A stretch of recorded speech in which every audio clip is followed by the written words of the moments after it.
And good evening, and thanks for joining us tonight. I'm Ann Trujillo. And I'm Shannon Ogden. These three faces will decide the fate of the Denver Broncos. CEO Joe Ellis, team counsel Rich Slivka, and Denver attorney Mary Kelly. And they are the trustees designated by Pat Bowlen to pick the team's next owner.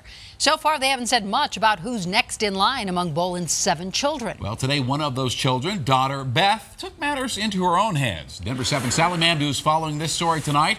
And Sally, Beth says she's the only choice. Shannon, Beth is the only Bowlen to ever say publicly that she wants to own the team. She sent a letter to the media today, giving us a look at a simmering family feud that may be coming to a boil. I love the Denver Broncos. I have the ambition, experience, and drive.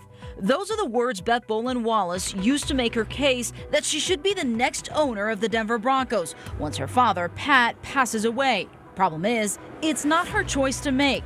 Here's Broncos insider Troy Rink. The decision to name a successor to Pat Bowlen is at the discretion of the trust. The 3 trustees in charge of picking the next owner have laid out their criteria. They want 5 years of senior management experience, a high level of education, and proven record of strong leadership and integrity.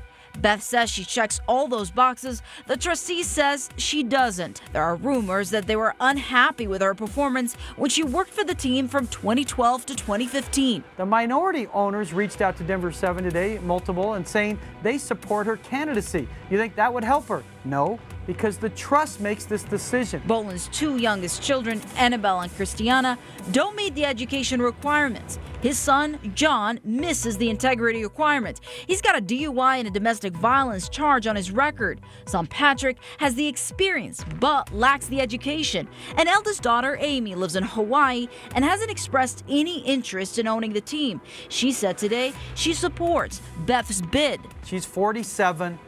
She has a desire to own the team. She has support of minority ownership that reached out to Denver 7. That leaves daughter Brittany, who's been rumored as the leading candidate, to take over. She graduated from Notre Dame, received an MBA from Duke, and currently works for a consulting firm. Problem is, she's only 28. At 28, running an NFL franchise would be unprecedented. So what could happen if the trustees can't pick a successor? We asked. Unless the NFL imposes a deadline and says, hey, in 2 years or in 18 months, you need a decision, there's no reason for them not to just slow play this. Would the Broncos leave town altogether? We asked Metro State professor and Uber fan Darren Duber-Smith. Even if an owner does come in, moving a successful franchise from a growing city like Denver with a rabid fan base is almost going to be impossible. And what about a third-party group? Say, with Peyton Manning. An ownership group that comes in is going to have to be respectful for what Denver is and what Denver wants.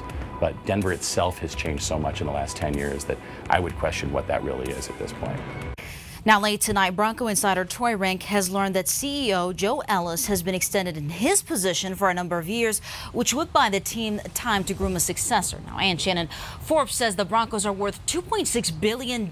So even if none of the Bowlen kids become owners, they could still win a big payday if the team is sold. There's certainly a lot at stake here. Thank you, Sally. Sally, thanks. There are some conspiracy theorists out there on this. Dave posted on our Facebook page that, quote, sounds like the trust doesn't want to give up the hold on the team. And several people feel like Grandy. Grandy says, this going to get really ugly. Thank you, Grandy. Now, this family drama could take years to unfold, and Denver 7 will follow it every step of the way. We care about this team just like you do. And we've got Broncos insider Troy Rink. Follow his timeline of events on our free Denver 7 app.